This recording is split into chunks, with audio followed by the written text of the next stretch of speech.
그러니까 아버지는 지금도 하나님의 백성들을 향하여서 영적으로 돌아오라. 하나님 늘 우리가 회개 가운데 세상 가운데 있는 모든 영혼들에게 돌아오라 말씀하시는데, 우리에게도 오늘 이 시간에 여러분을 이 자리에 앉아서 또 아버지를 아버지로 부를 수 있다라는 거, 또 그 은혜로 말미암아 우리가 아버지의 은혜를 우리가 누릴 수 있다라는 거, 가장 큰 축복이요 가장 큰 선물인 줄 믿습니다.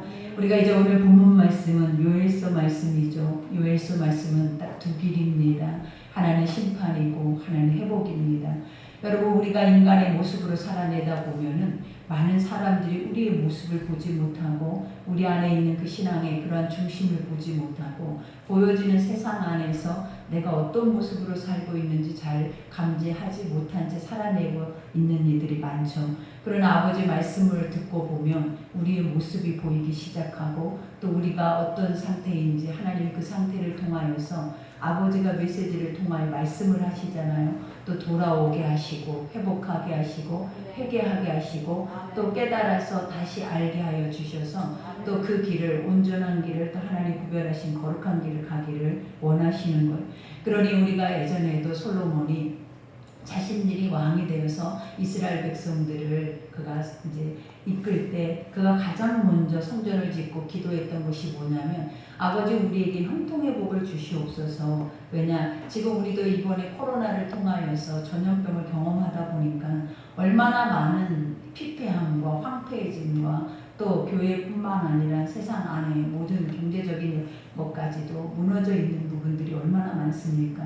근데 이러한 것들이 우리의 삶에 오지 않도록 내 백성들이 그 안에서 평안하게 누릴 수 있도록 하나님 복을 달라고 기도했을 때 아버지께서 하신 말씀이 있어요. 나는 항상 내 성전에 있고 너희 기도할 때 네 기도를 듣고 또 아버지께서 항상 우리의 중심에 아버지께 구하고 바라보는 모든 것들을 하나님 듣고 계시기 때문에 너희가 주님 앞에 와서 해야 하는 것들이 있다면 그것이 뭐냐면 스스로 자신을 낮추고 스스로 자기 죄를 회개하며 또 하나님의 얼굴을 구할 수 있는 믿음들이 되어질 때 아버지께서 그 모든 재앙을 제하시고 우리 가운데 평강과 은혜와 또 하나님이 주시는 평안을 주시겠다라고 약속을 해요. 그러니 오늘 요엘서를 보니까 우리가 요엘서 2장에 보니까 뭐라고 나오냐면 여호와께 돌아오라라는 말씀이죠. 우리가 지금까지 전염병으로 인하여서 우리가 아직도 우리의 중심이 주님 앞에 오지 못하고 아직도 세상 안에 묶여서 아버지를 예배한다 하지만 우리의 육체는 주님을 예배하고 있지만 영혼은 하나님이 보시기에는 합당치 않는 그런 육의 모습으로 살고 있는 우리의 연약함들이 있어요. 그러니 아버지께서 오늘 본문 말씀을 통하여서 우리가 다시 회복해야 할 때 어떻게 해야 하는지에 대해서 주님이 가르치고 계시는 거예요. 그러니 첫 절에 보니까 여호와의 말씀에 너희는 이제라도 금식하고 울며 애통하는 마음을 다하여 내게로 돌아오라 하셨으니 그래요. 아버지께서 이제라도라는 뜻이 무엇이냐면 아직도 늦지 않았다라는 거예요. 그러니 너희가 지금 말씀을 듣고 너희의 삶을 돌아봐서 너희의 삶에 피폐하고 황폐해져 있던 무너져 있던 모든 것들이 너희의 삶 가운데 보일 때에는 지금이라도 늦지 않았으니까 두 팔 벌리고 우리를 반기고 계신 주 앞에 나오라라는 거예요. 그리고 나서 나와서 뭘 하라라고 말하는, 금식하며 울며 애통하라라고 말해요. 그러니까 아버지가 우리의 삶에 피폐함을 주는 첫 번째 전염병과 또 여러 가지 메뚜기 떼를 줘서 우리가 그 모든 곡식을 다 마르게 하는 이유가 무엇인지, 이와 같은 이유가 인간의 죄 때문이에요. 하나님의 백성들이 아버지를 섬기지 못하고 예배드리지 못하고 그들이 세상의 우상의 것들을 섬기고 살아내다 보니까 결국은 그들이 살아내는 세상의 삶은 피폐하고 황폐해질 수밖에 없다라는 거예요. 그러니 그 안에서 너희가 다시 회복하여 복을 받기를 원한다면 이제라도 늦지 않았으니 주의 말씀이 들려지는 이 시간에 너희가 돌아와서 울며 금식하며 애통하라라고 말해요. 그러니 주님이 가장 사모하는 심령이 어떤 심령이냐면 목마르고 애통하는 심령이래요. 아버지, 우리가 주의 앞에 주를 기뻐하고 또 주 앞에 감사하고 즐거워하는 심령을 사랑해야 하는 것이 지극히 마땅한데 왜 하나님은 통에 자복하는 심령을 사랑하신다고 하시는 이유가 무엇이냐면 우리가 아버지 앞에 즐거워하지 못하고 아버지 앞에 평안한 마음을 누리지 못하고 또 하나님이 주시는 말씀의 복을 누리지 못하고 있는 심령이기 때문에 하나님 하나님께서 그 심령의 밭을 갈아엎어서 다시 애통함으로 회개함으로 나에게 돌이켜서 돌아올 때 너에게 주시는 은혜가 바로 무엇이냐? 평안이라는 걸. 그러니 오늘도 주님이 너희는 옷을 찢지 말고 마음을 찢고 그러죠. 우리가 고대 이스라엘 백성들은 어떤 극한 슬픔에 잠겨 있을 때나 극하게 남들에게 뭔가를 호소할 때 자신의 옷을 찢어요. 그 이유가 무엇이냐면 내가 이만큼 절박하다, 이만큼 고통 가운데 있다, 내가 이만큼 힘겨움 속에 있다라는 걸 표출하는 방법이 바로 이러한 거예요. 근데 아버지는 우리 가운데 뭐라 하시냐면 외모로는, 외형적으로는 너희가 형식적으로 모든 것을 할 수 있다라는 거예요. 그러나 중요한 게 중심으로는 이것들을 하기가 어렵다라는 거예요. 그러니 나는 외모를 보시는 분이 아니라 나는 너희 마음을 읽고 있다. 너희 마음의 중심을 보고 있다. 그러니 이제는 더 이상 행위적인 옷을 찢고 우리가 아버지 앞에 보이기 위해서, 사람들한테 보이기 위해서 나는 이런 모습이야, 나는 이런 환경이야, 나는 이렇게 처절해, 이러한 것들을 드러내기를 원하는 것이 아니라 너의 마음을 하나님께 보이라라는 거예요. 그래서 아버지 우리가 보면 우리 안에 보이지 않게 역사하시고 보이지 않게 우리의 음성을 들으시고 우리의 기도를 듣기를 원하시는 주께서 우리가 마음속에 주님을 향하여 그 중심에 애통함이 있으면 하나님께서 그 애통함을 들으시고 이루어 주시겠다는 거예요. 그러니 오늘도 여기서 너희 하나님은 여호와께로 돌아올지어다 그는 은혜로우시며 라고 말해요. 은혜라는 것이 뭐예요 여러분? 헤세드죠. 깊은 사랑의 끝없는 사랑을 의미하는. 그러니까 하나님은 인간이 죄 가운데 빠져서 그가 아무리 죄 속에서 처절하게 몸부림치고 버려져 있다 할지라도 아버지의 사랑은 처음과 나중이 되어주시기 때문에 우리를 버리지 않으신다는 거예요. 그러니 언제든지 너희가 마음을 돌이켜서 주 앞에 돌아오기만 하면 하나님은 다시 그 사랑을 우리 가운데 부어주셔서 다시 회복하셔서 아버지의 사랑으로 그 모든 것을 감당할 수 있도록 그 은혜를 베풀어 주시겠다라는 거예요. 그러니 너희는 은혜로우시며 자비로우시며, 그죠? 자비도 긍휼이에요 여러분. 그러니까 하나님의 사랑, 큰 사랑 중에 하나인데 하나님은 모든 인간을 불쌍히 여기신다는 거예요. 그러니 아버지는 우리의 모든 생사화복뿐만 아니라 우리의 마음과 생각과 뜻을 감찰하시는 분이에요. 그렇기 때문에 지금 이 순간에도 우리의 마음이 어떤 마음을 가지고 있는지를 누가 알고 계신지 하나님은 다 알고 계세요. 그러니 그 마음을 그대로 살아계신 아버지 앞에 보이기를 원해요. 근데 우리는 항상 그러죠. 내가 마음이 슬프고 내가 마음이 힘들어도 그것을 누군가에게 보일 만한 사람이 없는 거예요. 믿을 만한 사람이 없는 거예요. 또 그것을 보인다 해서 그들이 그것을 이루할 수 있거나 그것을 회복으로 또 그들 안에 평안을 줄 수 있는 세상에 사람은 없다라는 거예요.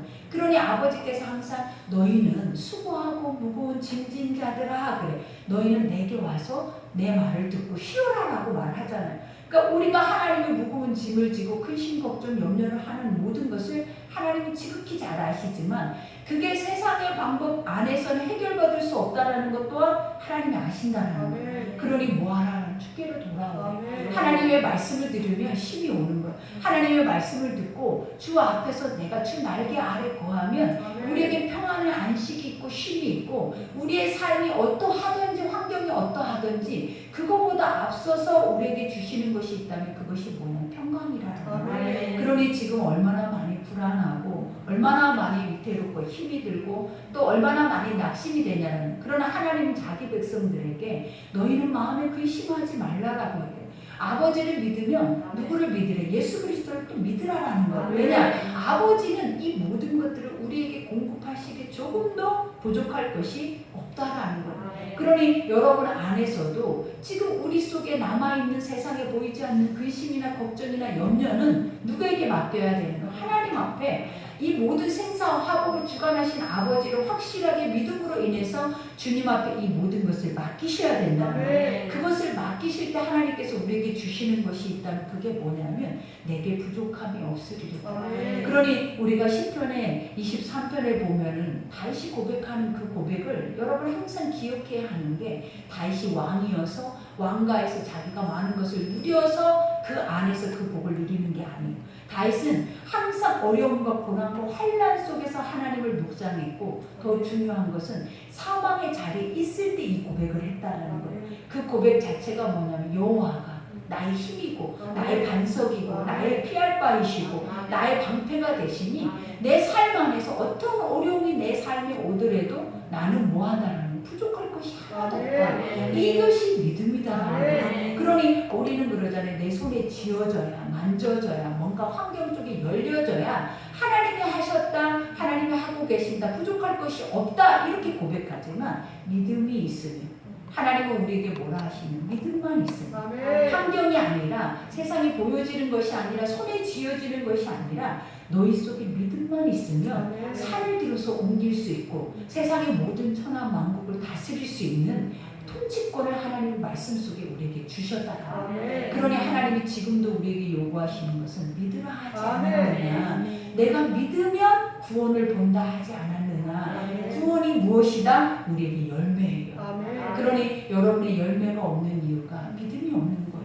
하나님을 안다 하지만 형식적인 아까와 같은 겉옷을 찢고 또 항상 우리 눈앞에 보여지는 세상 안에서 도움이 될 필요한 그분을 우리가 요구하시는 거지, 진짜 참된 신이고 살아계셔서 지금도 우리와 함께 계신 그 신을 아직도 믿지 못하고 있기 때문에 우리 삶이 이렇다는 걸 보여주는 것. 그러니 여기서도 주님 말하죠. 그는 은혜로우시며 자비로우시며 노하기를 더디하시며, 그죠? 우리가 세상 가운데 제약에 빠져서 하나님을 떠나 있으면 사람들은 어때요? 약속을 지키지 않고 그 약속이 계속적으로 지키지 못하게 될 때에는 우리가 완전히 단절돼 버리는 거예요. 근데 하나님은 우리랑 단절됨을, 우리가 인간이 하나님과 단절된 것이지 하나님은 절대 그 눈을 향하여서 우리를 뭐하지 않다, 멈추지 않는다. 그러니 여기에서도 뭐라고 얘기를 하시냐면 노하기를 더디하시며 이내가 크시사 돌이켜 재앙을 내리지 아니하시나니, 그죠? 그러니까 하나님이 원하시는 것은 재앙이 아니라 우리에게 평강을 주시기를 원하고, 하나님은 우리에게 축복을 주시기를 원하고, 하나님은 우리의 삶에 어려움을 주고 심판과 고난을 주는 이유가 무엇이다? 너희 하나님을 깨달아 알고 돌아오라. 돌아와서 다시 아버지 앞에 예배하고 하나님을 기뻐하고 주의 말씀 앞에 너희 자신을 비춰서 항상 우리 안에 죄된 모든 것에 애통하는 심령을 갖고 주 앞에서 회개하는 심령으로 가라라는 것. 그러니 여기에서도 주께서 혹시 마음과 뜻을 돌이키시고 그 뒤에 복을 내리사 너희 하나님 여호와께 소제와 전제를 드리게 하지 아니하시는지 누가 알겠느냐. 우리가 이 요엘서의 배경을 보면 이 이스라엘 백성들이 하나님을 섬기지 못해요. 그들이 예배는 드려요. 하나님의 성전을 밟아요. 아버지를 안다라고 고백은 해요. 그러나 그들의 심령 속에는 우상이 가득했고 세상의 인본주의적인 것들이 가득했고 그들이 아버지가 돌아오라고 하나님의 선지자들을 통하여서 말씀하셨음에도 불구하고 돌아오지 않고 다시 각기 자기 소견에 오는 길로 가버린 거예요. 그러니 아버지가 그때 당시에 주셨던 것이 뭐냐면 세상을 황폐하게 해버려요. 완전히 메뚜기들이, 황충이들이 그 모든 소산을 다 먹어치워버리는 거예요. 그리고 비를 내리지 아니하시는 거예요. 그러니 세상에 우리도 그러잖아요. 이번에도 비가 많이 내리지 않으니까 얼마나 많은 사람들이 기근으로 인하여서, 우리가 지난번에도 내가 어디를 갔다 왔는데 이런 호수나 강이나 이런 시냇가가 하나도 없어요. 다 메말라서 다 땅들이 갈라져 있더라라는 거예요. 그러니까 우리는 이런 것에 대해서 감지 못하고 아직까지 이런 물 부족에 대해서 우리의 삶에서 이것을 직시하지 못하고 살아내지만 실질적으로 하나님은 이 땅에 무엇을 주고 계시냐면 우리의 불신앙으로 인해서 이 메마른 땅에 하나님의 재앙이 내리고 있다는 것을 보게 된 거예요. 그러니 이러한 때에 사람들은 비를 주소서, 비를 주소서, 우리는 비만 내리기를 원해. 내 삶의 문제의 해결 방법은 그 문제만 가지고 우리는 씨름하면서 아버지가 살아계신다면 우리에게 이런 걸 주소서라고 요구하지만 하나님이 뭐라고 우리에게 말씀하시냐면 주라 하기 이전에 이것을 주시는 이가 누구인지를 먼저 알라라는 거야. 그 아버지가 어떤 마음으로 이걸 행하고 계시고 또 어떤 마음으로 이러한 어려움을 너에게 주었는지를 너희가 깨달으라는 거야. 그러니 주님이 오늘 여기에서도 말하잖아요. 그들에게 곡식이 없어요. 여기서 말하는 소제와 전제는 다 무엇으로 드리냐? 곡물로 드리는 제사라는 거예요. 구약에는 지금 우리는 물질을 가져다가 하나님께 드리고 마음으로 신령과 진정으로 예배를 드리지만 구약에는 실질적으로 보여지는 제사를 드렸어요. 그래서 그들이 예물을 가지고 올 때도 자신들의 삶의 형편에 따라서 소와 양과 염소를 가지고 오기도 하고 또 곡물의 제사 때는 이와 같이 곡물을 가져다가 제사를 드렸다라는 거예요. 근데 모든 소산들이 말라버리고 들의 모든 것들이 다 황폐해져서 피폐해져 버리니까 인간이 먹을 양식도 없는데 어떻게 짐승이 살아낼 수 있겠냐라는 거예요. 그러니 이때 당시에는 정말 예배 드릴 때 아무것도 하나님께 드릴 수 있는 것이 없는 거예요. 그러니 아버지가 가장 큰 복이 무엇이다라고 말하냐면 하나님께 가지고 나올 수 있는 것이 복이다라는 거예요. 너의 삶이 무엇인가를 주어서 하나님이 그 주신 것에 대해서 감사함으로 아버지 앞에 보여지는 예배라도 드릴 수 있는 그 자체가 너에겐 가장 큰 축복이었다라는 거예요. 그러니 아버지가 여기서 뭐라고 말씀하시냐면 내가 세상을 다시 회복할 거래. 너희가 돌아오며 너희가 돌아와서 애통하고 회개해서 주의 말씀 앞에 너희 자신을 비춰보고 그 앞에서 너희가 하나님의 사람으로 살아내면 다시 세상에는 비가 내려질 것이고 다시 세상에는 푸른 초장이 될 것이고 많은 짐승과 소와 양떼뿐만 아니라 너희의 삶의 곡식들이 풍성할 것이다라는 거예요. 그러면 너희가 하나님 앞에 예배 드릴 때도 그 풍성한 곡식을 가지고 와서 예배를 드릴 수 있게 될 것이다라는 거예요. 그러니 여기서 너희는 시온에서 나팔을 불어 이제 어떻게 한다는 하나님이 이렇게 하실 것이니까 너희가 해야 할 것들이 있는데 교회나 개인이나 어떻게 해야 한다라고 말하냐면 너희는 시온에서 시온이 뭐냐면 중심이에요. 그러니까 하나님의 성소에서 나팔도 불려져서 많은 백성들을 소집하기도 하지만 영적으로 볼 때 이 시온이라는 것은 우리의 중심에서부터 울려지는 소리가 있어야 된다는 거예요. 우리의 중심에서부터 깨어나고자 하는 마음이 있어야 된다는 거예요. 그러니 여기서 시온에서 나팔을 불어. 나팔이 뭐예요? 돌아오라라는 하나님 앞에 우리 돌아가자, 회복하자, 여호와를 향하여서 우리가 다시 나아가자라는 그 중심의 소리를 다시 듣고 우리가 외치라라는 거예요. 그러면서 여기서 뭐라 하면 거룩한 금식일을 정하고 성회를 소집하라. 거룩하게 너희의 삶에 시간을 정하고 구별해서 금식하라. 누구를 위해서? 하나님 우리의 삶이 피폐하고 내가 주를 떠나 있고 내가 삶을 향해서 지금까지 모든 것을 잃어버렸던 그 자체를 하나님 앞에 다시 돌아와서 주의 시간을 정해놓고 아버지 앞에 금식하면서 하나님의 뜻을 구하라라는 거예요. 그러면서 여기에서 뭐라고 해요? 성회를 소집하라. 성회가 뭐예요? 다 우리가 부흥회를 우리가 예전에 보면 많은 사람들이 어렵고 힘들고 기근이 오고 세상에 환난이 올 때마다 교회에서 계속 멈추지 않는 예배가 이루어지잖아요. 그리고 부흥회들이 이루어지는 이와 같이 너희가 예배의 자리로 모이라라는 거예요. 그래서 회개하고 통회 자복하고 하나님 앞에 온전히 그 뜻을 그 얼굴을 구해서 아버지의 은혜를 회복하라라고 말해요. 그러니 이와 같이 백성을 모아 그 모임을 거룩하게 하고 장로들을 모으며 어린아이 젖 먹는 자를 모으며 신랑이 그 방에서 나오게 하며 신부도 그 신방에서 나오게 하고 지금 이 모든 사건이 다 뭐냐면 어린아이부터 장년에 이르기까지 그들의 환경이 삶이 어떠하든지 그거와 상관없이 무조건적으로 하나님 앞에 나오라는 거예요. 그리고 이 성회를 너희가 개최를 해서 너희가 다시 회복할 수 있도록 세상에 다시 비가 내려지고 내 환경 속에 어려움이 회복되고 그 어려움 속에서 나타나고 있는 그 기근과 그러한 황폐한 우리의 불신앙의 모든 것들을 다 모아라라는 거예요. 깨끗이 하나님 앞에 씻겨버리라는 거예요. 그래서 정결함을 입으라는 거예요. 그러니 17절에 여호와를 섬기는 제사장들은 낭실과 재난 사이에서 울며 이르기를 여호와여 주의 백성을 불쌍히 여기소서 주의 기업을 욕되게 하여 나라들로 그들을 가난하지 못하게 하옵소서 어찌하여 이방인으로 그들의 하나님이 어디 있느냐 말하게 하겠나이까 할지어다. 그래요. 이 말의 뜻이 무엇이냐면 이제 제사장 리더들부터 일어나라라는 거예요. 성전 문을 열고 그 문 앞에서 너희들 먼저 거룩하게 씻겨져서 백성들이 씻겨질 수 있도록 모든 것들을 준비할 뿐만 아니라 너희가 행해야 할 것이 뭐냐면 기업을 욕되게 하고 나라를 욕되게 한다라고 말하는 것이 뭐냐면 너희가 하나님의 사람으로서 아버지의 백성으로서 백성답지 못하게 살아내면 결국은 세상에서 소금이 그 맛을 잃어버리면 밝게 버리워져 밟힐 뿐이다. 이와 같이 우리는 버려져서 종로를 탈 수밖에 없는 인생이 되어버린다는 거예요. 그러니 가장 먼저 우선순위가 뭐냐라는 거예요.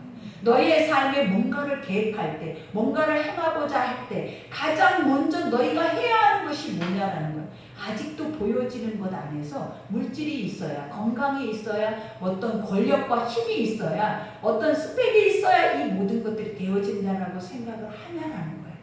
그것은 믿음의 사람들 사람들에게는 나중에 수치를 줄 수 있는 것들이 하나님이 뭐라 너희는 먼저 해. 아멘. 그의 나라와 의를 구하라. 아멘. 그리하면 이 땅의 이 모든 것들을 하나님이 어떻게 하신대? 더해 주신다. 아멘. 그러니 믿음의 사람들, 선택받는 자들, 하나님 안에서 먼저 부르심 받고 먼저 하나님의 대리자로 살아내는 자들은 반드시 우선순위가 있는데 그 우선순위의 첫 번째가 뭐다? 그의 나라와 의를 먼저 구하는 것. 아멘. 그리고 주 앞에 엎드려서 우리의 삶에 있는 모습, 하나님 주시옵소서가 아니에요. 거지 같은 인생을 버리고 이제는 내가 아버지, 나가 자녀 되는 그 인생 안에서 아버지의 뜻이 무엇인지를 분별하고 구별하고 그것을 기도할 수 있는 마음들을 우리가 가져야 된다는 거예요. 그러니 우리는 자녀죠. 하나님이 이미 우리를 세상의 죄 가운데서 사망 가운데서 건져내서 아버지 아들 삼아주시고 하나님께서 그 나라를 기업으로 주셨어요. 그러면 그 기업을 유업을 이어받을 자면 마땅히 이 땅의 삶 안에서 내가 하나님의 대리자로 살아내는, 내가 하나님의 나라의 상속받을 자로 살아내는 그 모습의 신분을 갖고 사실은 마땅히 살아내는 것이 당연하다라는 거예요. 근데 믿는 것인지 믿지 않는 것인지, 이것이 세상인지 이것이 하나님인지 구별조차도 되지 않고 분별조차도 되지 않고 모든 것들이 혼합에 빠져서 살아내버리면 결국은 다 무너져요. 그 안에서 결국은 우리가 갈 수 있는 유일한 길이 있는데 그게 무엇이냐면 지옥이라는 거예요. 그러니 하나님께서 우리에게 너희가 이 땅에 있을 때, 하나님의 말씀이 들려질 때, 하나님이 예배자로 성전에 이 성전 안에 앉혀주실 때에 너희는 이 말을 들으라. 아멘. 그리고 듣고 깨달으라. 아멘. 그리고 그 안에서 즐거워하라가 아니라 애통하라. 아멘. 마음을, 이제는 옷을 찢지 말라라는 건 뭐냐, 입으로만 울면서 기도하지 말라라는 거예요. 너희가 마음에서부터 그 축이 바뀌라라는 거예요. 너희의 중심의 축이 완전하게 바뀔 수 있는 그 믿음을 가지고 가라라고 말씀을 하시는 거예요. 그러니 오늘 여기까지 이 말씀을 들으면서 우리가 무엇이 깨달아지냐라는 거예요. 우리는 아직도 성령 안에 거듭나지 못한 채 우리가 아버지를 믿는다고 하지만 세상을 믿고 있고 세상에 주어져 있는 것에 우리의 모든 것을 맡기고 살아내다 보니까 결국은 어떠냐라는 거예요. 우리는 피폐할 수밖에 없고 세상은 끊임없이 우리를 세상 안에 종로로 지킬 수밖에 없이 우리의 모습들이 다 무너져 버리는 거예요. 그러나 하나님이 오늘 또 소두에 말한 것처럼 너희는 가장 보배롭고 존귀한 자다. 세상에서 너희와 같은 이가 없고 이러하지 신의 형상을 가지고 신의 말씀을 가지고 살아내는 자들이 없다라는 거예요.